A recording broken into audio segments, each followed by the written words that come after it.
Hello and welcome to another episode of We're Not Wizards. My name's Richard. I'll be your host for today, or tomorrow, or in a fortnight, or in PUBG, or whatever Battle Royale game you want to play, because after all it's your podcast. Now, joining me today is a man who's looked into the eyes of the apocalypse and it has stared back into his soul. So rather than running away, he's decided to make a card game out of it. And that card game is now appearing on Kickstarter. And that card game is called Last One In. And it's a zombie-themed card game. And the person that's making it is Mark Talyor. So, hello Mark. Hello. Thank you very much for joining us. Thank you for having me. Let's go and have a little chat about your game. This is like a quick start on the Kickstart. And a quick start on the Kickstart, what we do in a quick start on the Kickstart is if somebody's got a Kickstarter project, what we will do is we'll ask them on the show to give us a quick rundown of the game and a little bit about themselves as well, which is always good. For those joining us for the first time, thank you for joining us. Just want to quash a few rumours about my apparent wizardry. That's lies, slander, and my solicitors are sending out letters to anyone who's claiming otherwise. And thank you for listening. The reason that we do this is because, well, quite simply, there's not enough podcasts about board games. There's us. There's a couple of my Scottish brethren, Unlucky Frog Gaming and Giant Brain, but they're not listening to me anymore when I ask them to form a group. So we're going to try and find some other people. And the other reason that we do this is because we like to speak to Mark and other people called Mark Talyor about their zombie card game, and there only appeared to be one person called Mark Talyor who was doing a zombie themed card game. So that's why that's why we asked him. That'd be a copyright nightmare, wouldn't it? They said who came out first. So how are you doing anyway? You know, enough about me spraffing on for like 3 or 4 minutes. How are you, sir? Not too bad, actually. Good. Had a relatively good day. That's good. Are you taking the time off during the campaign, or are you kind of working away? Normally I'm working away, researching stuff, Mm-hmm. social media posting. Uh-huh. However, right now I'm having a break, chatting to you, and currently also playing a computer game. So I'm multitasking a little bit. What are you playing? The Witcher 3. Are you? Well, Yes. right now at the same time. Yes. That's absolutely ridiculous. How dare you? How far are you in the game? I just started Act 3, I think. All right, okay. Is it? Yeah. I've heard some good things about The Witcher 3. I'm so glad it's such a good game that it's not able to take your attention away from doing a podcast. Well, it's actually more of a nerves thing, you know. It's helping me concentrate, focus on something else, which then means I don't get embarrassed. Oh, don't worry about that. It's not like I embarrass anybody. Much. Obviously we were going to talk about Last One In, but we're going to find out a little about your history. No worries, sir. Fire away. Where were you? Probably favourite last words. Exactly. He's just couldn't be it. So, when you were at high school, what was your favourite subject? Boringly you just enough, said fire away, didn't you? So yeah. Boringly enough, it was maths. there's nothing wrong with that. Everybody needs maths. Did you enjoy it? Yes and no. Is probably the parts, parts that you understandably would enjoy. I enjoyed. But I just don't think there's any way to make a conversation about maths at school kind of exciting and interesting. No, it's just not at all. Not going to happen. But obviously maths is numbers, and numbers could be D&D, and it's like 3, 2, 1 with Ted Rogers. and only UK people will get this, and only UK people over a certain age will get this, and they're probably not listening into the podcast or interested in board games. But I mean, how did you get involved in the hobby? I guess. It kind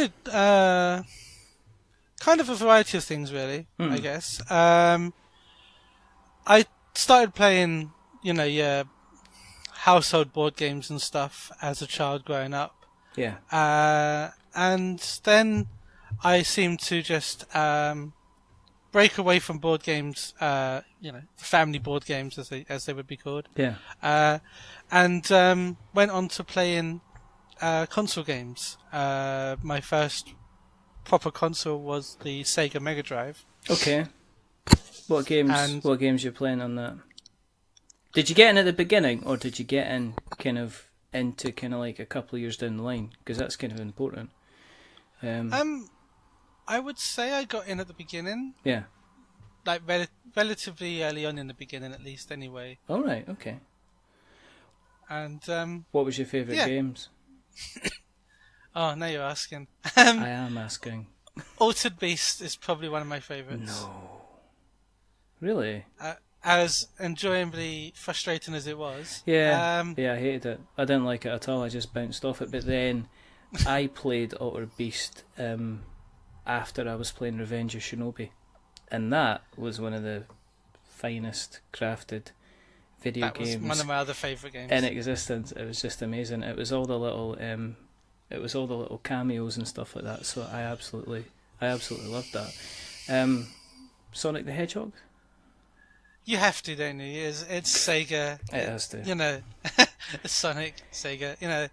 Kind of go hand in hand. But there was a few others. So you probably would have heard of James Pond. Yes. But did you play the first one or did you play the second one? Because it was James Pond, and there was James Pond 2, which is Robocod. I think it was the second. Was it the second one? Which was just... It was the one where he could stretch his body. And it was just like the level where you could there was a whole level you had to reach the very, very top, and if you timed it right, you could just stretch your way all the way up to the top and kind of miss some of like the most difficult levels in the game. I did not know that.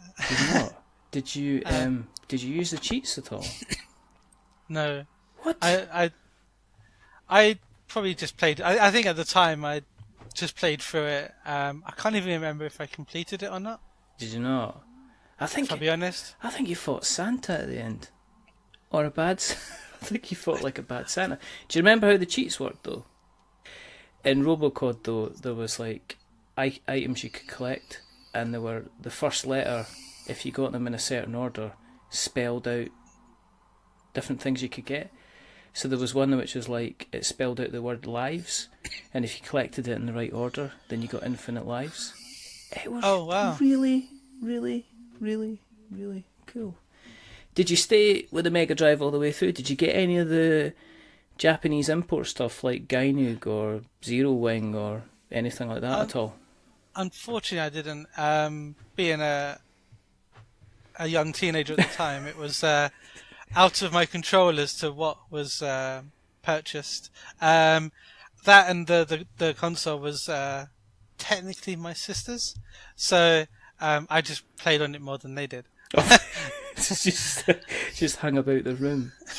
Did you not eventually manage to kind of like just take control of it and sneak it into your own room, or was it constantly in her room all the time? No, it kind of stayed in the living room, so the main front room essentially. Yeah. So it was just always there, and unfortunately, I didn't really go out that much and stuff. Yeah. Won't go into too much of the personal side of things, but I think it's easy to say that I'd rather stayed at home. And yeah, I just spent many a times, if not entertaining my dogs, playing on the Sega. So it's not bad. I think I ended up playing a lot of EA Hockey. when I was a lad. The first one, I think it was the 92 one, which is still the first one and the best. And obviously John Madden as well. Kind of liked a bit of John Madden now and again. Did you stay with the consoles? Did you move up through like Super Nintendo, Dreamcast, all that stuff? Sadly. No, it was kind of the from the Mega Drive. I think the next console that I got was the PlayStation. Really? That's a and yeah, and that then I kind of stayed with that, and pretty much then Sony all the way, really. Hence now playing Witcher 3.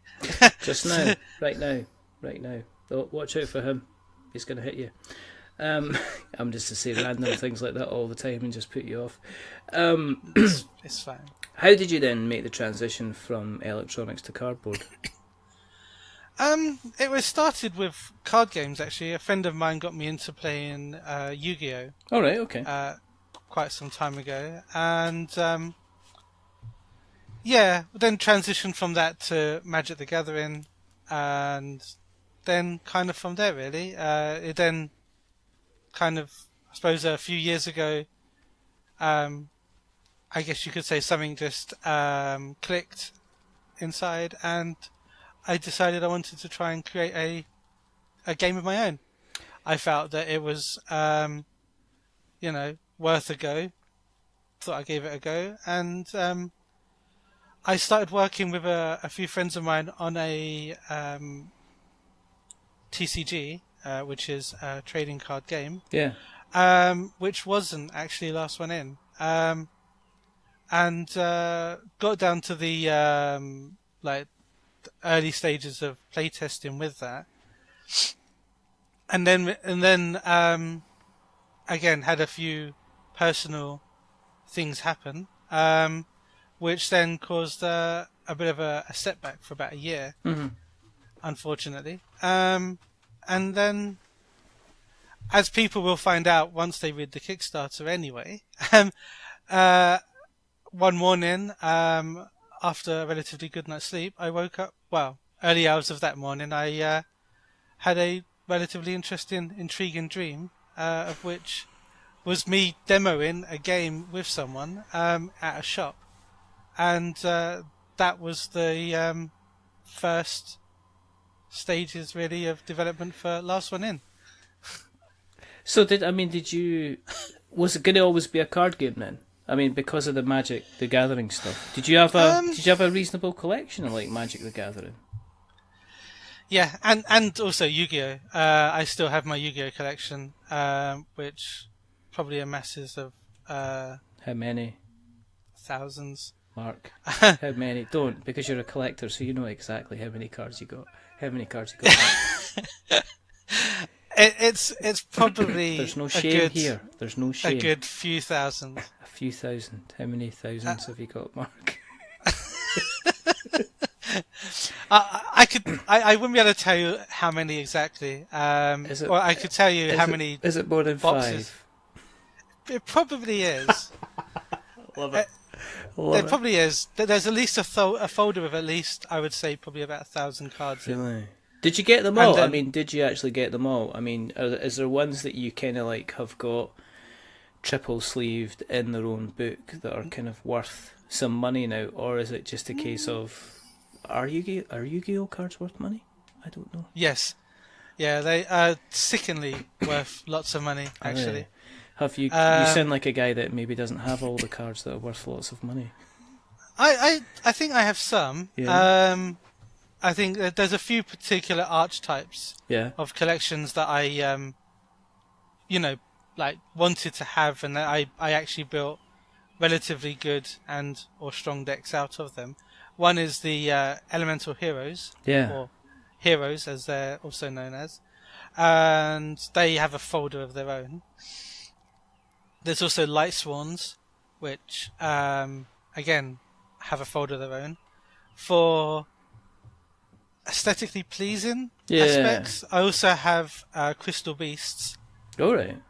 Of which every single Crystal Beast is foil. So that's probably worth a good few hundred. And and I will probably stop there. for the sake of people casing the joint, as you would say.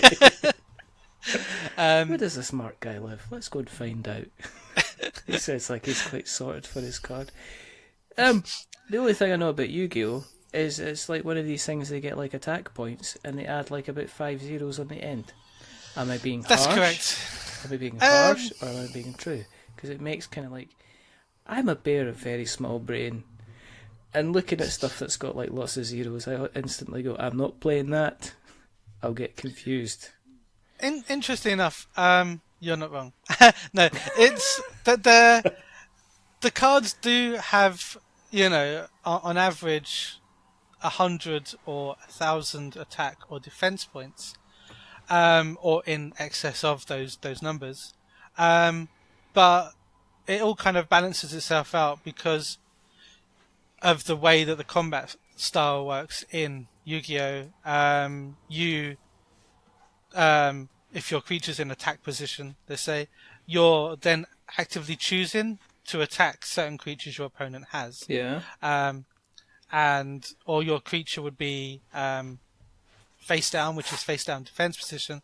And again, if your opponent attacks it, and then that creature turns up, if its defense is higher than the attacking creature, then if I remember correctly, the opponent takes the difference in the damage, but your creature doesn't die. If I remember, I haven't played it for quite a while, so the rules might have changed. If I'll be honest.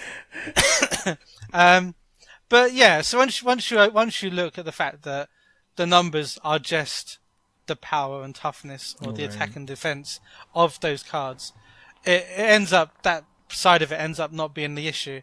The issue then becomes when you play a friend or whatever, or just a generic opponent, I guess, and they go and summon a whole bunch of monsters on their first turn, and you haven't had a turn yet, and then it's like, okay, I've lost. Good game. Yeah, I've seen that. I don't know where it was, but I just see folk like kind of these big chainy combo things, and they go like that, and it's like, okay, so I play my Sharpie pen monster, then I play my mic monster, then I play my lamp monster, then I play my glasses case monster, then I play my glasses, then I play my glasses cleaning cloth, then I play my table, then I play my carpets, and you're dead. And the guy's like, I'm just taking my jacket off. Kind of on the other side. Can I just put it down here? Is that okay? Because I've seen that on video after video. I have also seen, I think I've seen a few kind of table flips, which is always good, because you see the guy going, I'm going to do this and do that, and there's my tomatoes and my broccoli and my cucumber and bleh. And then the guy just stands up and just goes, and then just walks away. Did you put together combos and stuff like that? I mean, is that kind of, did you get involved in any kind of local tournament type things, or? The only things I did was what was called pre-releases or pre-shows, which was when a new set would come out, and you would go there to the event. You would get your pre-release packs, essentially. Okay. You would then have to construct a deck out of those and play a game. And that's kind of what I did. They were kind of fairer in the sense that everyone's kind of at the same level. Because it kind of goes under the radar, because people seem to go Magic, and then they go Pokemon, and then some folk go kind of Yu-Gi-Oh, and then you see the people that are playing Magic and Pokemon go, Yu-Gi-Oh. But is it kind of, I mean, is it still seems to sell by the bucket load? I mean, my son, he seems to kind of play Yu-Gi-Oh. Is Yu-Gi-Oh better than Pokemon? Is it like kind of Betamax and VHS that ultimately, Yu-Gi-Oh is like the Betamax of the card game, and Pokemon's like the VHS, but the VHS is just like more popular. Is that kind of how it is? And people who are younger than 40 are just not going to get that at all. No. I'll be honest to say, I don't know. I personally would say that I think each game has its pros and cons, and people play each game differently for their own right and their own reason. That's an incredibly diplomatic answer. So you agree with me that Pokemon is worse compared to Yu-Gi-Oh? No, not at all. I think that, as I said, I think that they're all equally good in their own merit. Yeah. And it depends on the person, depends on the players, and just generally on what players are able to or capable of doing, and even equally afford. Yeah. So, Pokemon, I believe that you don't have to spend a whole lot of money on the decks to, on the cards to build the decks that you want to build. No. And there is still that, there is still a kind of fun element to play in Pokemon. It's not, I'm going to beat you instantly in as quickly as I can. And there is that a bit of a back and forth process. I believe I only ever played Pokemon once just to see what it was like. So just walked away and went, I've had enough of that. That's rubbish. I'm not playing that. No, Barry. I'm not playing that again, Barry. No. It was stick out your back pocket. I was Barry. Intrigued. Yeah. Where's my deck? No, I was just generally intrigued. I think I was curious. Curious. Oh dear. I think for me also there was the cost was an overarching factor. So at the time, I was shamefully putting a lot of money into Yu-Gi-Oh. Exactly. I was going to say that the cost was a factor. Says bad with 6,000 Yu-Gi-Oh cards behind them. Just like $14.99 just breaks a man for our starter set. But was that the same reason? I mean, you mentioned obviously Magic. So did you build up did you finish off Yu-Gi-Oh and walk away from it and stick it into Magic? I mean, have you tried? Were you a Netrunner guy? Did you get into your Netrunner, or did you not bother with that? No. Again, it's the cost. Yeah. No, it was honestly a case of as you rightly said. So I was playing into the Yu-Gi-Oh. Didn't really go and play it for the competitive element of it, and tried to play it just as it was or for quite fun. And the function or the factor that you can win in relatively quick turns kind of caused me to just lose the appeal for Yu-Gi-Oh. And then same friend that got me into Yu-Gi-Oh then got me into playing Magic. Mm-hmm. And I've been playing Magic ever since. And simply because although there is a heavy cost to play Magic, you don't need to effectively go and spend money on every set that comes out, or buy every expensive card that there is. Is Magic any good? Because people say, yeah, it's really, really good, but I played it. I don't like it. I kind of walked away from my Magic experience going, that was a bit disappointing. I was expecting fireworks and angels and rainbows and kind of kittens and stuff, and I just I won. But it depends. It depends on what you want from what you would have wanted from Magic. I would say, probably the thing. Too much I probably wanted from Magic. I think it was just it couldn't give me what I wanted at the end of the day. Just one of these things. But I'm conscious we're just going off on lovely tangents. But I mean, as long as that's fine with you, I've absolutely no problem with it. This is Tangent City and Tangent Street. Postcode is TNGENT2.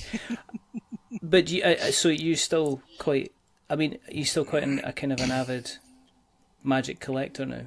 Do you still go out and buy the packs, or you kind of like, well, I'm not going to bother getting a big deck every 6 months. I'm quite happy with kind of what I've got just at the moment. Yeah, so I do kind of do a thing where I try to at least buy one box, not a booster box, but what's called a bundle box set, mm-hmm. Of every new set that comes out. Yeah. Just for the collection purposes. Because after all, we're all nerds. And you have to collect something. Nerds unite. We gotta collect something. We gotta collect something. And so yeah, that's kind of what I do. In saying that, I've not invested in the recent set of Magic that came out. Simply, I guess, haven't had the time to actually play and stuff because of attending events for Last One In, and spending more of my money on Last One In than on Magic. So, tell us about Last One In. I mean, you mentioned that it came to you in a dream. So yes, that must have been some dream. I know you laugh, and I'm not, because it's just a part of your consciousness working its way out, and that's how ideas come from. So I ain't gonna laugh at another man's dreams, Oh no! I mean, you're not laughing in a bad way, but it is.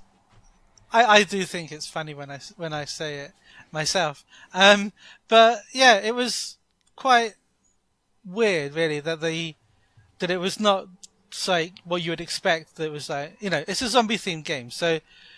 Typically you'd think, oh, it's a dream about zombies. It's a dream about being chased by zombies, or killing zombies or something along those lines. But it wasn't. It was the fact that it was a dream actively, having like an interview with someone, demoing the game with them, like in a game shop / coffee shop place. That was, I guess that was the part of it that made it quite, interesting and intriguing for me, and and then obviously woke up, made notes, and then started working away on on making it into something, which is this where it came from? How did you go through the process? I mean, is it? I mean, I can't imagine card games. I can imagine. I mean, I've got several board games in my mind in development. I don't think I could do a card game, because I think what would happen is I'd develop a card game and then somebody would come on and go, that's OP, and then that just destroys everything, and it's just kind of getting the balance and stuff like that. Was it because of your background in Yu-Gi-Oh! And Magic that kind of building a kind of a game which had some card elements to it was like a natural progression for you, as opposed to maybe doing a kind of a full-on, I don't know, worker placement game or something like that instead? Yeah, I would say exactly that. Obviously, there are a few other card games that I've played that had influenced, what I had made with Last One In. Although it can be considered a board game as well. You have Munchkin, which was a game that I played quite a lot with friends. Yeah.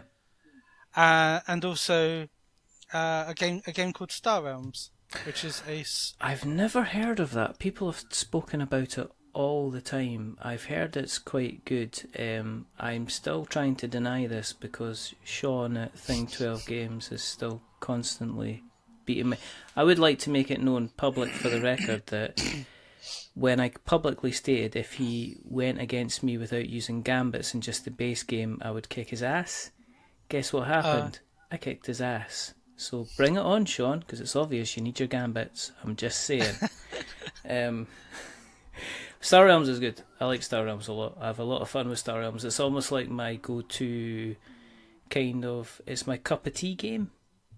Do you know what I mean? It's like, what are you going to do? I'll sit down, I'll get a cup of tea. You know what I mean? I'll go out for a walk, I'll get a cup of tea. Get up in the morning, get a cup of tea. It's the game that's kind of constantly there in the background because I play. Do you play the app or do you play the cards? You actually play the cards. Do you play the app? Mm-hmm. Do you play the app at all? No. I kind of keep it just to the cards. It's more controlled that way. All right. In the sense that if I want to play it, I then have to actively, take the cards with me and find someone to play. Yeah. As opposed to just playing a computer. Yeah. No, I play the app all the time. That's why me and Sean have this continual kind of battle and war kind of going on. Which, I don't want to go into, because it's like it's bringing our stuff to the table when we should be bringing your stuff to the table. That's fine. When you started off with the first iteration of the game, did you have to strip it back at all? I mean, when you started, were you like, whoa, big game, and then strip it back, or did you kind of build it up over a period of time because it was like a card game? I would say that there was kind of a little bit of both, oddly enough. So one of the major things that had to happen was with the way the numbers worked in the game itself. As an example, the building cards in the game have not only do they have a number capacity in the top right corner, but they also have a choose or draw option, which is the draw function for the game. And originally, the choose or draw options matched the corresponding capacity of the building. Right. So if the capacity was 5, then the choose or draw option was relatively low. Mm-hmm. So it'd be like choose 1 or draw 2, or choose 2, draw 1. And I found that that didn't work so well. And also the numbers on the civilian and zombie cards, they were more sporadic. In the sense that there was more of a variety of them. The numbers went from 1 to 10. Yeah. But you had cards that were numbered 7, 8, and 9, as well as and 6. Yeah. As well as all the other numbers. And with the zombies, they were originally you had 1s, 2s, 3s, 4, 5, 10s, 15, and 20s. Well, some of the lower numbers just didn't work. And with that, and then also with the buildings, the game just went one way or the other, like almost all the time with playing. Mm-hmm. And so, I frustratingly worked on it and trying to get the number, algorithm correct, essentially, for probably about 3 months, and it was just frustrating me more and more as to why it just wouldn't work. And it's like, visually it worked, but then just for the numbers aspect it didn't. Mm-hmm. And there was always that thing, and I couldn't put my finger on it. And then I kind of went away from it for probably for about a month and a half, and then just literally one day, went back to it, sat down at it, and it just clicked, and everything then just seemed to fall in place, and it was almost effortless as well, which was just really weird. And then that was like almost a complete, it did get to a point where it's just like, I'm gonna just, not bother with this and just, move on to something else. But I persevered, and as I say, I then took that break and then went back to it and redid all the numbers, and it then, seemed to be correct. It's an unusual premise, because normally in a kind of a zombie, any type of zombie game,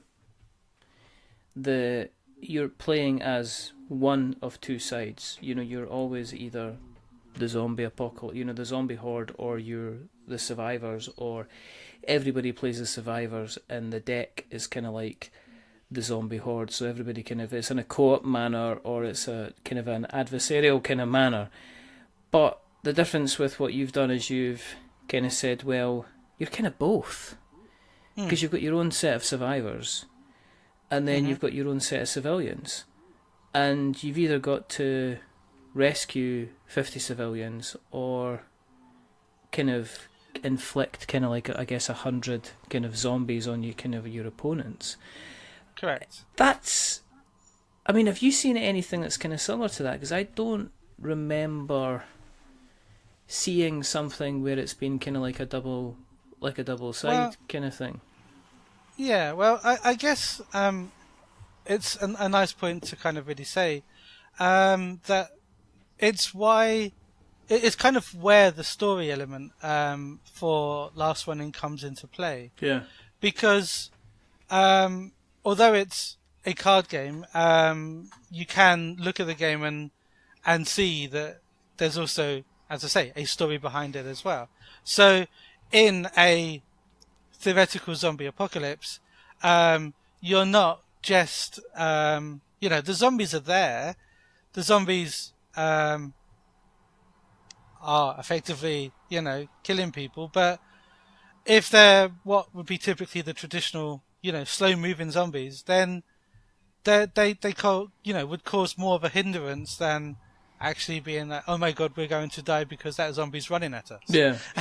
Kind of thing, So it's kind of like that. So you are a survivor. You are trying to band other survivors together, and essentially or effectively save them, by finding them places to live.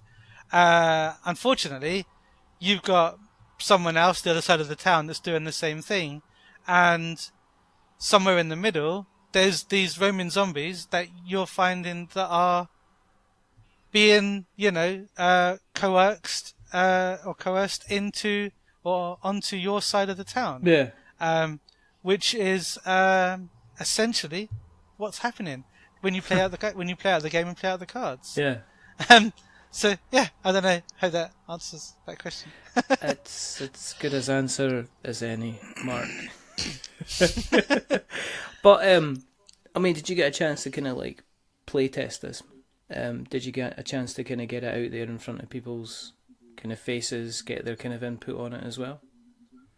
Yeah. So we spent a good year like playtesting the game. Started off with close circle of friends, then moved on to like going into local shops and game shops and whatnot, and getting people to come and play the game, and then at that point I then found an artist for the game, Yeah.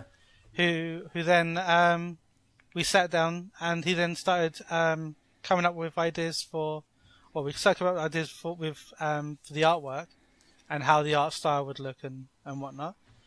He then put together some basics for civilians and zombies, of which is what is currently being used and had been used to demo the game to then further afield into a wider audience, of which then also then extended into more, playtesting, ironing out the rules for the game.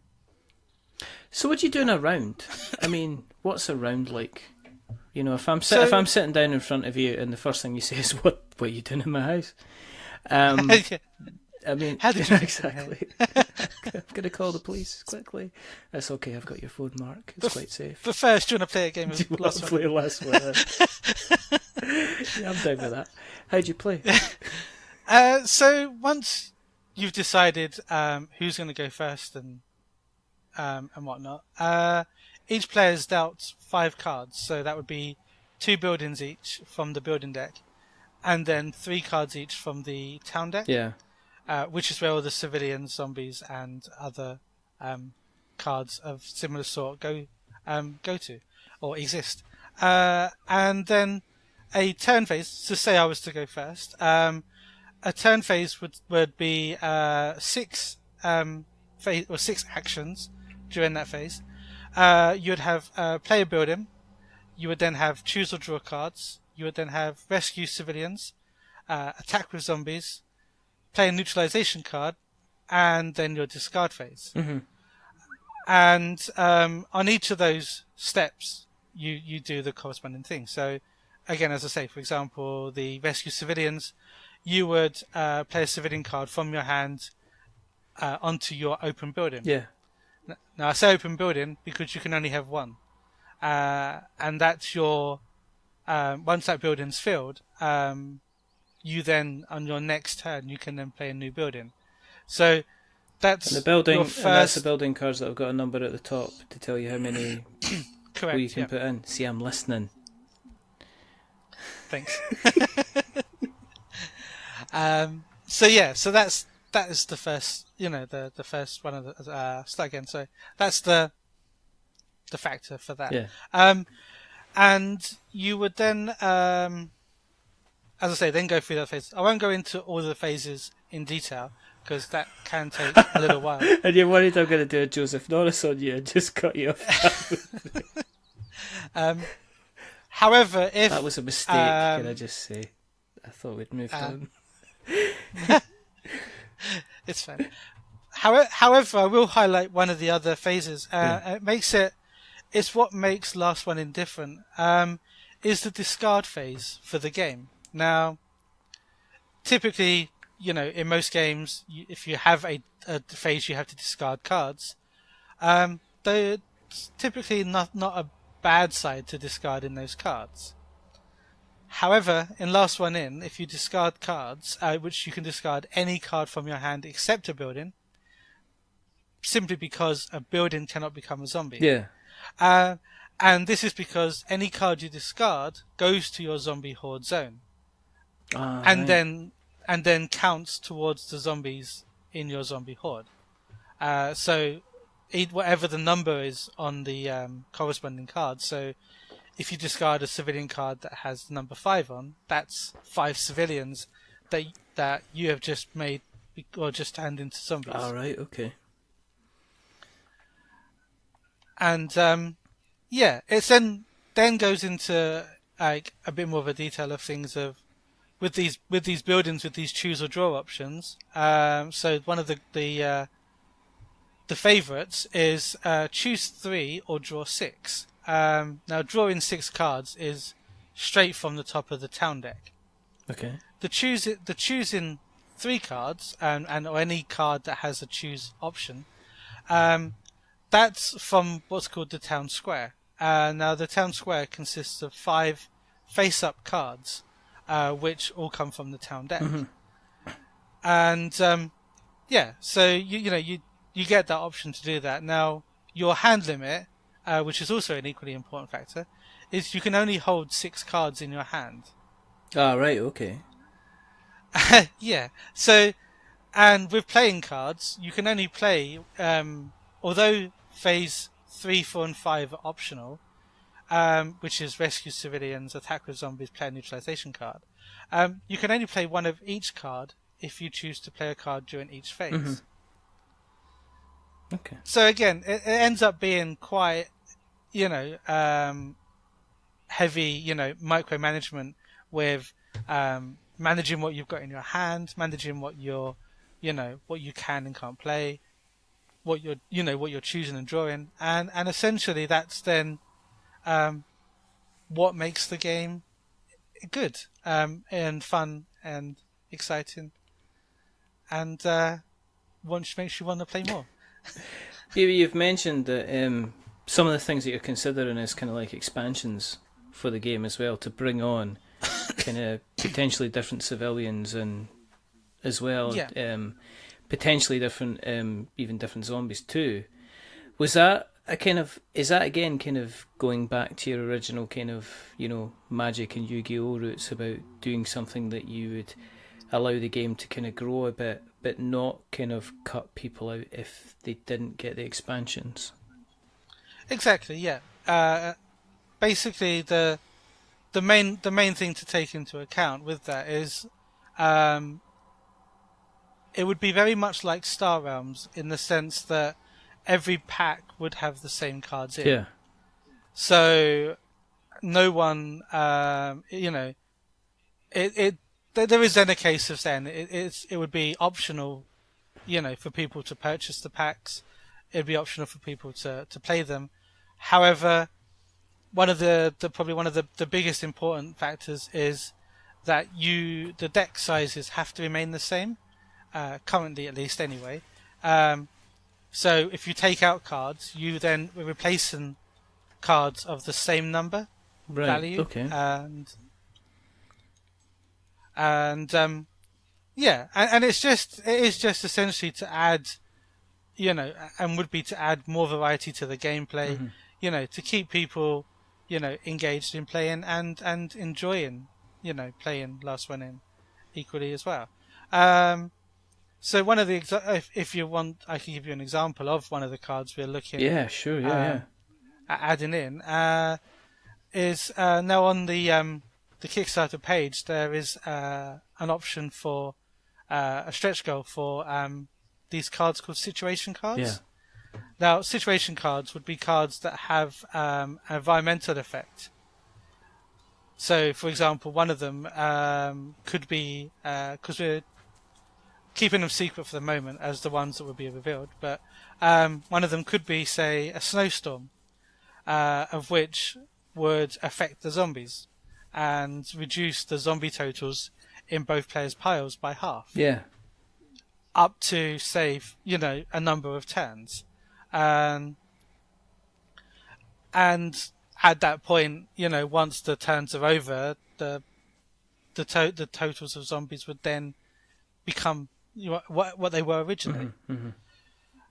And and because they then affect both players, there's no advantage or disadvantage on either side. Yeah. Okay. And again, in a similar sense, actually, with all the cards in the game and generally how the game plays out, one of the main overarching elements is choice. Every action you make is your choice. So if you choose to put a building down with a bad choose or draw option, then you know that, and the total it requires to fill it is quite high, then you know that you may potentially be stuck with that building for quite a few turns. Yeah. Equally, attacking with zombies and rescuing civilians, it's a choice. However, you know that if you don't fill your building with civilians, you can't save them, which then means that you're prolonging your ability to win by rescuing civilians. Attacking with zombies, you can attack, you don't have to, but if you do attack, there is that choice or that chance those zombies can be redirected back to you with one of the cards in the game. That's called. It's probably one of the most favourite cards, zombie related cards at least anyway. Yeah. He has two effects. Well, his effect is called decoy, and it's split into two halves. The first half you can play it on your turn into your opponent's zombie horde. The effect would trigger, and your opponent would have to choose another zombie from the town square, and then add that to their zombie horde as well.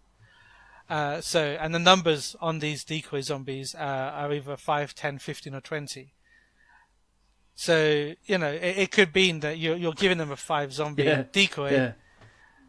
And then they're taking another, say, 5, or the only option in the town square could be a 20 zombie. So then you're giving them 25. Yeah. However, they could then have a decoy in their hand.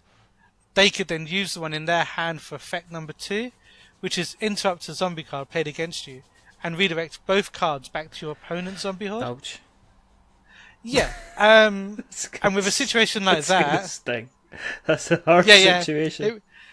It does, but you chose to be, aggressive and play the decoy for effect 1. So you were good. It'd be a case of looking at, it's like, well, you kind of asked for it, I just so happen to have this card in my hand that can do this. Yeah, I'm gonna kick your ass. Yeah. As with all things in relation to Kickstarter. Yeah. How have you found the marketing side of things? Kind of approaching that side of things, getting the noise out, getting the word out. Honestly, tough, challenging, and equally understandably so.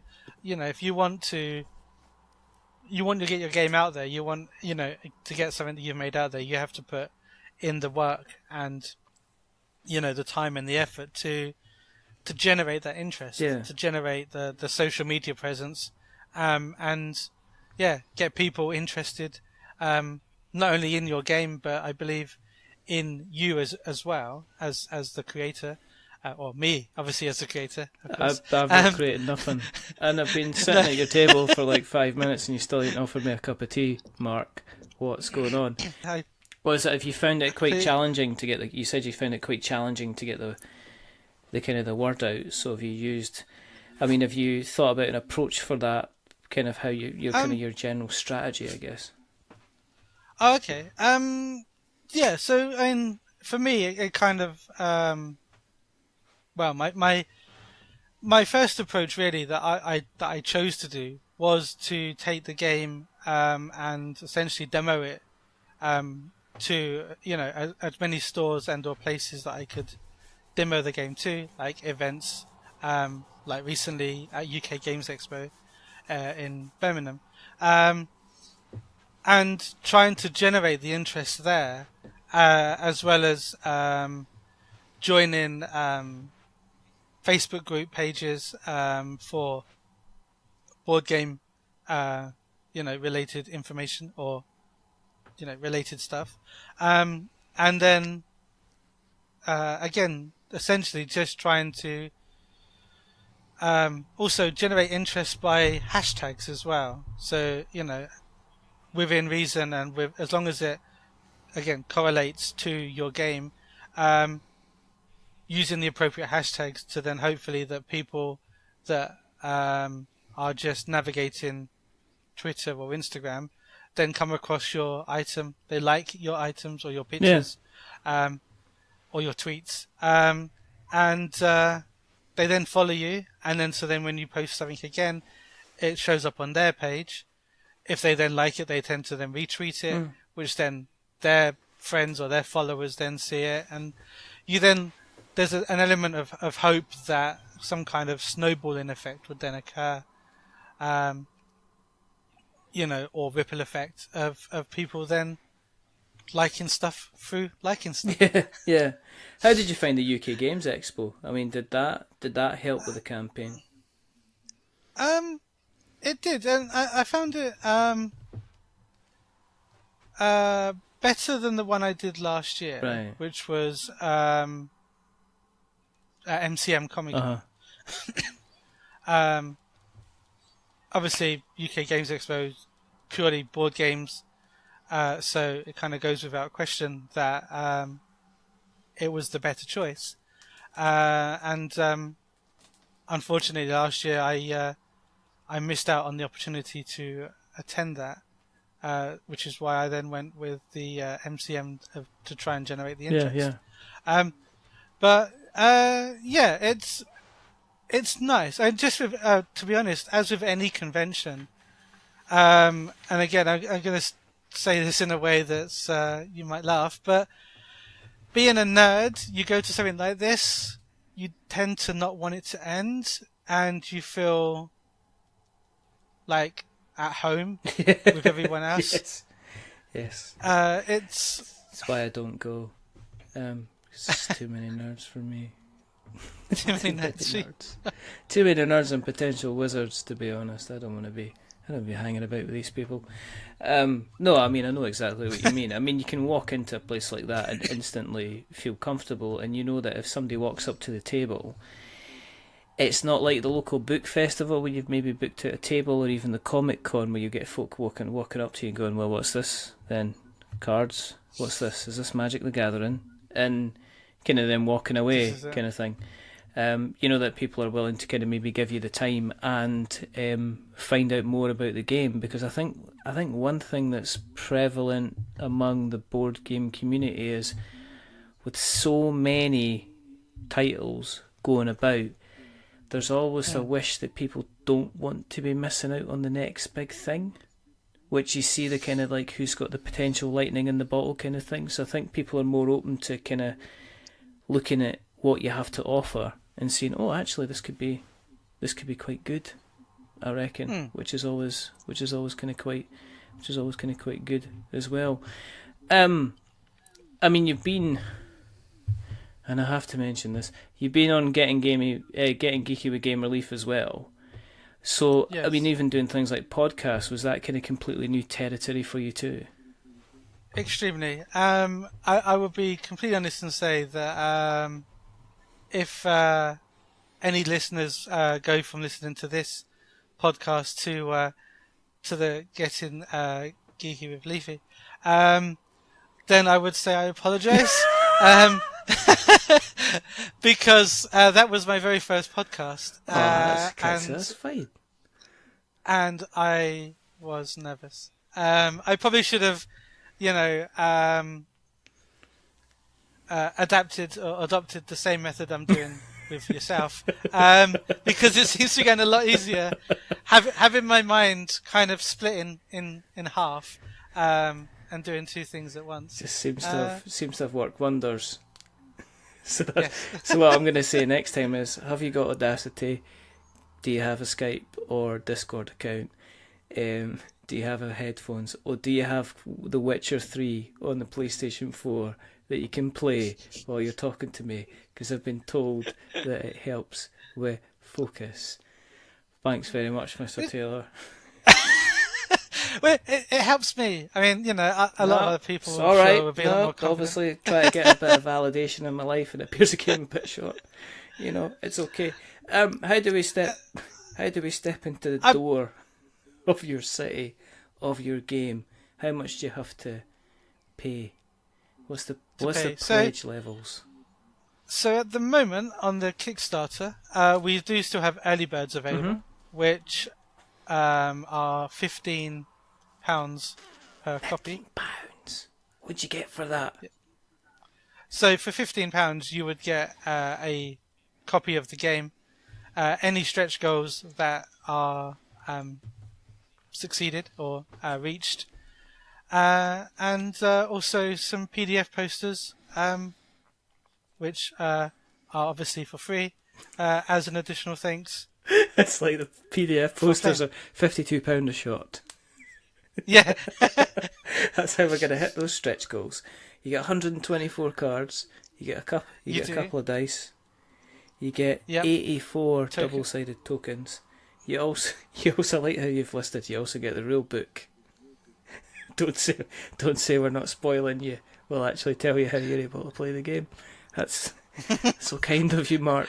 Well, it's just just kind of went on what other people had listed, and again, just advice from other people that had run Kickstarters, of being or trying to be as honest as you can with what people would receive. So then exactly they know when they receive it, they know exactly what they're getting. And I will mention interest. Yes, do this. Interrupt away. Interrupt. No, I do apologise. No apologise. Don't apologise to me. Oh my goodness. So, one of the things that it's probably worth mentioning, as it is on a new thing we have on the our Kickstarter this time round, because the Kickstarter is our second for Last One In. And that thing is a pledge level which is called the King of the Dead. Yeah. Now, the King of the Dead, with everything that the Kickstarter says about Last One In, and also with what people have mentioned on some of the reviews that we have as well, about how the game plays out and whatnot, the King of the Dead changes that. So, as an example, if you were to go and play a standard 1v1 game, and you and your opponent are trying to rescue 50 civilians or make the opponent lose to 100 zombies, and you both decide that you're going to play with the King of the Dead edition as well, you then get to choose to either have him in play at the start of the game, of which currently he exists outside the game world, or you can both agree to shuffle him into the town deck. Now, when he comes into play, he swaps the win and lose condition. and reverses some of the way the cards are played in the game as well. All right. So yeah, you'll go from, if you play with them in the deck, as an example, you'll go from 1 minute to rescuing civilians to then rescuing zombies to win. And vice versa, you would then be losing to civilians, or go from losing to zombies to then losing to civilians. Oh, okay. So that's part of that's one of the levels you can pledge for then? Yes. So he is a £25 pledge on the Kickstarter. Oh. And you would get everything that you would get with the core game, or just as the basic pledge level or the early bird pledge level. But in addition to that, you would also get the King of the Dead card, and then his alternative rules, which does apply to all of the formats of play. Which wasn't something we really covered on. The game isn't only just a 1v1. Mm-hmm. It does also open up to a 3-player or 4-player all versus all, and a 2 versus 2 team game as well. Oh, cool. Okay. Of which the rules change slightly in each format. Just carry on. I'm just in the middle. I'm just hacking some stuff while you're talking, because we could both play this game. I'm moving house, Mark. Just got to move this box. Yeah, that's better. That's alright. That's fine. But at the moment you have got. I wouldn't do that. I wouldn't do other things while I was speaking to people, except Sean. Maybe that's a different thing altogether. 20 days to go at the time of recording. Yes. You have got a funding level of £7,000, and you are you're over a third of the way there. Still plenty of time, but obviously, if people are looking for something a bit different, where you can play it as the zombies and also as the Great Unwashed, then you should consider. Well, you would be if it's a zombie apocalypse. It's not like you can have a shower every day. You're going to be slightly unwashed. I'm just justifying them. I realise I'm digging myself into a hole, trying to claw my way back out again. It never works. Trust me. Never. You might as well just, if you're going to dig a hole, you might as well just, just go in both feet. just jump straight. And just don't stop. You're going to get to the point eventually where you can't go any further, and once you get that point, you then know that you then have to work your way out. So you might as well just get there first, and then just see me at the bottom covered in dirt, just wearing my Je ne regrette rien t-shirt, sticking the finger up at anybody who gives me an awkward look, because that's how I roll. It's like, look, I put myself here. I know. I regret it. Exactly. Don't.